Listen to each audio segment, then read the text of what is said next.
सक्सेजान के YouTube channel में आपका स्वागत है। दोस्तों, हम मैथ के कुछ इंपॉर्टेंट सवाल देखेंगे जो कि प्रीवियस ईयर सवाल के पैटर्न पर आधारित है। तो आइए देख लेते हैं। 2 की पावर x प्लस 5 बराबर 2 की पावर x प्लस 3 प्लस 12 में x का मान क्या होगा। आपके ऑप्शन है -1, -2, -3, 3। तो सबसे पहले ऐसे सवालों में आप सेम चीज को एक साइड ले आइए। यहाँ देखिए 2 की पावर है, यहाँ भी 2 की पावर है, तो इसको एक तरफ लाइए। सबसे पहले 2 की पावर x प्लस 5 माइनस 2 की पावर x प्लस 3 बराबर 12। आपको x निकालना है, तो x निकालने के लिए आपको यहाँ 2 की पावर बननी चाहिए, तभी तो आप कंपेयर कर पाएंगे। तो अगर आपको एक प्रॉपर्टी पता हो कि x की पावर a प्लस b बराबर x की पावर a इंटू x की पावर b, अगर आपको ये प्रॉपर्टी पता हो तो ये सवाल बहुत ही आसानी से सॉल्व हो जाएगा। तो इसी प्रॉपर्टी का हम यूज कर लेते हैं।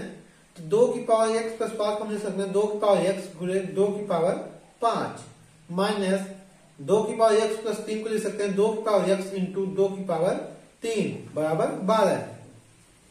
अब देखिए यहाँ भी 2 की पावर x है, यहाँ भी 2 की पावर x है। हम 2 की पावर x कॉमन ले लेते हैं। 2 की पावर 5 हो जाएगी 32 और 2 की पावर 3 हो जाएगा 8, यहाँ बचेगा 12। आप देखिए 32 में से 8 गया तो आपका बचा 24 और यहाँ हो गया 12। तो आप 12 से काटिए, 12 दूनी 24। तो यहाँ से 2 की पावर x बराबर हो जाएगा 2 उधर हो जाएगा, बटेगा 1/2 और 1/2 को हम लिख सकते हैं 2 की पावर -1। तो यहाँ देखिए हमारा आ गया 2 की पावर x इक्वल टू 2 की पावर -1। आधार सेम है तो हम पावर को तुलना कर सकते हैं। जब पावर की तुलना करेंगे x बराबर -1। तो ये आपका आंसर है। ये आपको समझाने के लिए है, वरना ये इस लाइन से सीधे हम इस लाइन पे आते और उसके बाद सीधे हम इस लाइन पे जाते। अगर आपको समझने में दिक्कत है तो आप ऑप्शन उठा के रख सकते हैं। जैसे ही आप पहला ऑप्शन देखिए, जैसे ही आप -1 रखेंगे तो वहां बचेगा 2 की पावर 4 इक्वल टू 2 की पावर -1 प्लस 3 2 प्लस 12। तो यहाँ देखिए 12 4 16 और यहाँ 2 की पावर 4 16। तो आपका ऑप्शन मैच कर जाएगा। ये तो लकी थे कि आप पहला ऑप्शन था, हो सकता है आखिरी ऑप्शन हो। तो सबसे बढ़िया आप मेथड जानते रहिए, एग्जाम में टाइम ना हो तो आप ऑप्शन से जाइए। तो x बराबर -1, तो आपका ऑप्शन ए सही हो जाएगा। तो आइए देखते हैं अगला सवाल। 1 plus 2 plus 3 plus dot dot dot 10 -50 को सरल करें। तो आपका ऑप्शन है 35, 15, 7, 5। तो बहुत ही आसान सवाल है। आप इन सबको जोड़ लीजिए और इसको घटा दीजिए। तो अगर आपको फॉर्मूला पता हो सम ऑफ नेचुरल नंबर, प्राकृतिक संख्याओं का योग n का, तो आपको पता है n + 1/2। तो यहां से देखिए 1 से 10 तक है, तो 10 10 1 11/2। तो 2 बचे 10, 11 बचे 55। तो आपका इसका सम आ गया 55 और -50 बोला है, तो आप बता दीजिए आपका आ गया 5। यही आपका आंसर है, ऑप्शन डी। अगला सवाल देखिए। x + 1/x = 5, तो x² + 1/x² का मान बताइए। तो बहुत ही आसान सवाल है। अगर आपको ट्रिक पता हो तो जब भी यहाँ पे प्लस का साइन हो और एक स्क्वायर वाला पूछा हो तो आपको क्या करना है, इस वैल्यू की स्क्वायर कर लेनी है और -2 कर लेना है। तो आपका तो हो जाएगा 25 - 2 23। तो यही आपका आंसर है, ऑप्शन सी। अगर यहाँ माइनस होता, अगर ये x -1/x = 5 दिया होता तो आप स्क्वायर करना, अगर ये पूछता तो आप स्क्वायर करके प्लस जोड़ देते। तो इसका उत्तर हो जाता 27। ध्यान दीजिए यहाँ प्लस है कि माइनस है। अगला सवाल देखिए। यदि प्रथम n प्राकृतिक संख्याओं का माध्य 15 है तो n का मान बताइए। ऑप्शन है 29, 28, 27, 26। तो आप जानते रहिए, अगर आपको माध्य का फार्मूला पता है तो ये सवाल आप बहुत आसानी से कर लेंगे।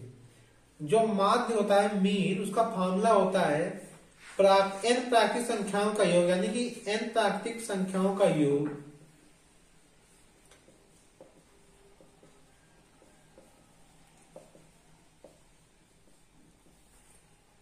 माध्य होता है संख्याओं का योग।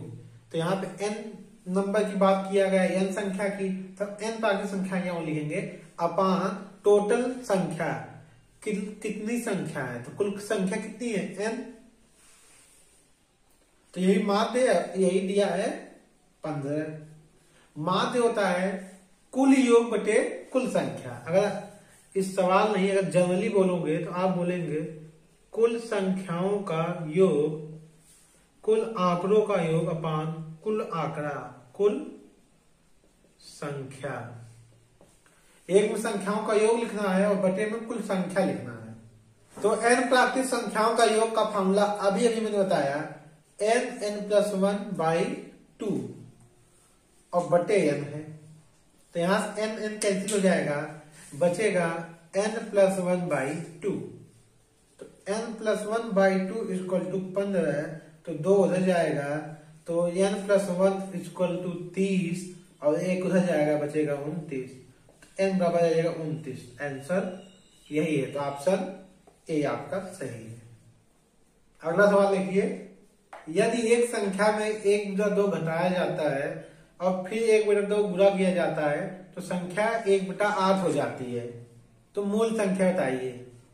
ऑप्शन आपके यही है। तो सवाल जैसा जैसा कर रहा है वैसा आप करते जाइए, अपने आप सॉल्व हो जाएगा। तो माना मूल संख्या x है, सवाल कर रहा है संख्या में 1/2 घटाया गया, तो आप 1/2 घटा दीजिए। फिर 1/2 से गुणा किया गया, तो आप 1/2 से गुणा कर दीजिए, संख्या 1/8 हो जाती है। तो ये 1/8 की कुल आ गया। अब यहां देखिए 1/2 अगर 1/8 काटेगा बचेगा 1/4, तो x - 1/2 बराबर 1/4। तो 2 1/2 उधर आएगा, प्लस में हो जाएगा, तो x बराबर 1/4 प्लस 1/2। आप एलसीएम लेंगे 4 आएगा, यहाँ बचेगा 1 बचेगा 2, तो यहाँ से हो जाएगा 3/4। तो x बराबर आ गया 3/4 और x ही हमारा मूल संख्या था, तो आपका ऑप्शन ए सही हो जाएगा। अगला सवाल देखिए, यदि एक वृत्त की परिधि 4π से 8π बढ़ाई जाती है तो उसका क्षेत्रफल हो जाएगा 2 गुना 4 गुना, कोई परिवर्तन नहीं होगा, √2 गुना। तो सवाल बहुत ही आसान है। अगर आपको परिधि का फॉर्मूला पता है और क्षेत्रफल का फॉर्मूला पता है तो बहुत आसानी से कर लेंगे। अच्छा, परिधि का फॉर्मूला है, वृत्त की परिधि का फॉर्मूला है 2πr। अच्छा, जब मैं किसी चीज को बढ़ाता हूं तो क्या मैं 2 को बढ़ा के 3 कर दूंगा क्या? आपको अगर सर्किल दिया जाता है, वृत्त दिया जाता है, तो आप क्या बढ़ा सकते हैं? 2 तो कांस्टेंट चेंज होगा नहीं, पाई भी कांस्टेंट से चेंज होगा नहीं, केवल किसको चेंज कर सकते हैं आप? त्रिज्या को। ये रेडियस ही तो है जिसको आप परिवर्तन कर सकते हैं, इसी को बढ़ा घटा सकते हैं आप, उसी को बढ़ा घटाने से परिधि चेंज होगा। तो सवाल कर रहा है कि 4π से 8π, तो परिधि कितने गुना हुआ? परिधि हुआ 2 गुना।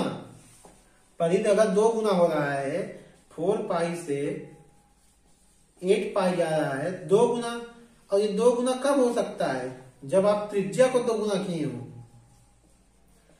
जब आप त्रिज्या को 2 गुना करेंगे तभी तो परिधि 2 गुना हो पाएगा। ये दोनों तो कांस्टेंट है, ये तो बदलेंगे नहीं। तो जो वृत्त का क्षेत्रफल होता है πr²। यहाँ पे पाई बदलेगा नहीं, बदलेगा क्या? r कितने गुना हुआ? 2 गुना, और यहाँ पे r का स्क्वायर है, तो r का स्क्वायर करेंगे तो कितने गुना हो जाएगा? 4 गुना। तो यही आपका उत्तर है, ऑप्शन बी। अगर आप इससे नहीं समझ रहे हैं तो इस तरीके समझिए कि त्रिज्या को 2 गुना करने का मतलब क्या है कि पहले त्रिज्या r1 थी r, अब त्रिज्या r2 कितनी हो गई? 2r, 2 गुना। तो पहले क्षेत्रफल था πr1², तो r1 को वैल्यू थी r, तो πr²। अब जो नया क्षेत्रफल आएगा πr2², और r2 को वैल्यू है कितनी? 2r, तो यहाँ पर 2r रखिए, तो 2 2 का हो जाएगा 4 πr²। और यही तो है पुराना क्षेत्रफल, तो कितने हुआ? 4 गुना। इस तरीके से समझ सकते हैं। दूसरा, अगर आपको 2 पाई r1 बराबर दिया है 4 पाई और 2 पाई r2 बराबर दिया है 8 पाई, आप इस तरीके से निकाल सकते हैं। तो यहाँ पे देखिए पाई पाई कैंसिल हो जाएगा, दो दूना कैंसिल हो जाएगा, r1 बराबर आ जाएगा 2। यहां से आप सॉल्व करें, पाई पाई कैंसिल हो जाएगा, 2 चौक 8, r2 बराबर आ जाएगा 4। तो आप देखिए पाई r1 स्क्वायर बराबर पाई r1 को वैल्यू है 2, तो 2 का स्क्वायर मतलब 4। तो यहां से उत्तर आ गया 4 पाई। ये आपका क्षेत्रफल आ गया। अब जब r2 निकालेंगे, ये क्षेत्रफल नया वाला, तो आप पाई इंटू r2 वैल्यू है 4 का स्क्वायर करेंगे तो आएगा 16, तो 16 पाई।